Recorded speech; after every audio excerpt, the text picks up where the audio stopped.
नमस्कार, जय श्रीराम. सकाळी सकाळी सर्वांना शुभ सकाळ. आज 5वा श्रावणी सोमवार निमित्त आणि पिठोरी अमावस्या म्हणजेच बैलपोळ्यानिमित्त सर्वांना हार्दिक शुभेच्छा. सकाळी सकाळी छान दरवाजासमोर रांगोळी काढली आणि उंबरठ्यावर छान हळदीचं लेपन केलं. हळदीचं लेपन हे अमावस्या, पौर्णिमा किंवा सणवार असल्यावर आपण नेहमी करावं. हळदीचं लेपन खूप चांगलं असतं.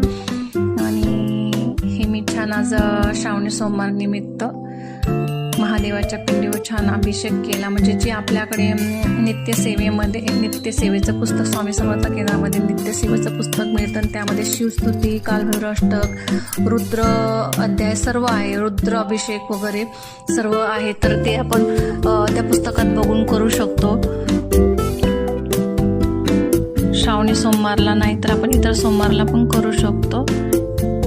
किती छान हे माझ्या गार्डन मधले फुलं आहे, गोकर्णाचं आणि कनेरीचं. आज मी तुम्हाला पारंपरिक पद्धतीची जी कटाची आमटी असते ना, ती कटाची आमटी करून दाखवणार. ज्या लोकांना ॲसिडिटी खूप होते, आमटी खाऊ शकत नाही, त्यांच्यासाठी स्पेशल करते. त्यात मी साजूक तूप आणि थोडंसं वेलची वगैरे टाकलेली. तर ती मी कशी करते आपण चला बघूया. देवपूजा वगैरे पण छान मांडून घेतली आहे.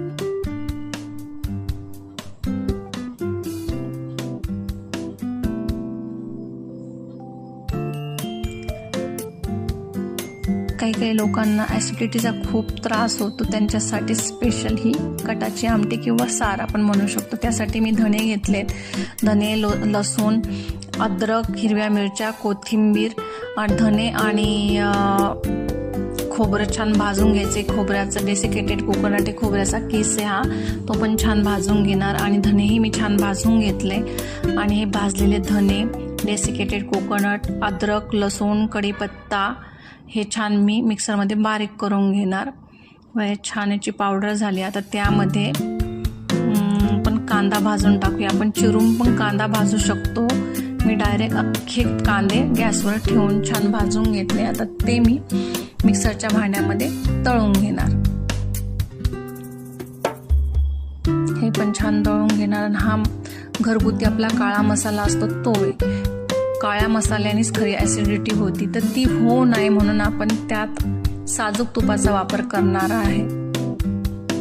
आता हे छान बारीक करून घेतलं. आता यात मी नागवेलीचं पान टाकणार. नागवेलीचं पान हे माझ्या घरच्या गार्डनमधलं नागवेलीचं पान आहे. आणि नागवेलीच्या पानाने काय होतं, टेस्ट पण येते आणि छान वास पण येतो आणि कलर पण येतो. तिन्ही गोष्टी याने साध्य होतात नागवेलीच्या पानाने. तर नागवेलीचं पान जरूर आपल्याकडे असेल तर आपण जरूर मसाल्याची आमटी किंवा मसाल्याचे कुठलेही पदार्थ असो त्यात टाकले तर छान पण लागतं. आता मोठा गॅसवर पॅन ठेवून त्यामध्ये मी थोडंसं तेल आणि बाकीचं तूप टाकून घेणार. जर तुम्हाला हा माझा व्हिडिओ आवडला असेल तर लाईक शेअर जरूर करा. आणि माझ्या यूट्यूब चॅनलवर जर नवीन असेल तर माझ्या चॅनलला सबस्क्राईब करा आणि बेल आयकॉनवर क्लिक करा, जेणेकरून तुम्हाला माझे सर्व व्हिडिओ तुमच्यापर्यंत पोचतील. आता मी हे साजूक तूप टाकून घेते. साजूक तुपाने स्मेल पण छान येते, टेस्ट पण छान येते आणि हेल्दी तर आहेच आहे. आणि हे मोहरी, जिरं, थोडासा ओवा, हिंग, कढीपत्ता टाकून छान याची फोडणी देऊन त्यामध्ये आता आपण हा मसाला टाकूया. तयार केलेला हा मसाला यात टाकूया आणि थोडीशी हळद टाकूया. हळदीने असा कलर येतो, हिरवागार कलर येतो. म्हणजे त्यात आपण ऑलरेडी कोथिंबीर आणि पान टाकल्यामुळे हिरवा कलर आलेलाच आहे. हळदीने अजून छान कलर दिसतो. हे छान फ्राय करून घ्यायचं. खूप छान वास सुटलाय, कितीच मस्त, खूपच छान. आणि हे आपण जेव्हा डाळ शिजत घालतो पुरणाची, त्यावेळेस ते पुरणाचं पाणी आपण काढून ठेवतो. त्या पाण्याची फोडणी दिली आणि थोडीशी डाळ पण काढून ठेवतो. म्हणजे त्याला असा घट्टपणा येतो साराला किंवा कटाच्या आमटीला. त्यात कोणी गोड पुरण पण टाकतं, पण मी नाही टाकलेलं गोड देवाला छान मी नैवेद्य दाखवला। हे बघा, देवाला छान नैवेद्य दाखवला। पुरणाची पोळी, वरण, मुगाचं वरण पण केलेलं आहे मी, आणि कटाची आमटी किंवा सार। छान देवाची पूजा केली, मस्त बैल वगैरे सजवलेत, मस्त तिथं दिवे लावलेत। आता तुळशीला पण दिवा लावला आहे।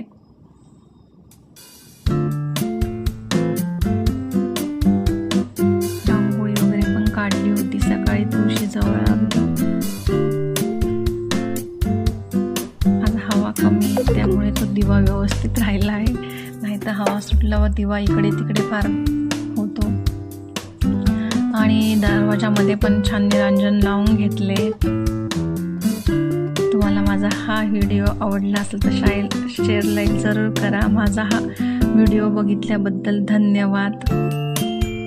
जरूर तुम्ही अशी आमटी बनवून बघा, म्हणजे ज्या लोकांना ॲसिडिटी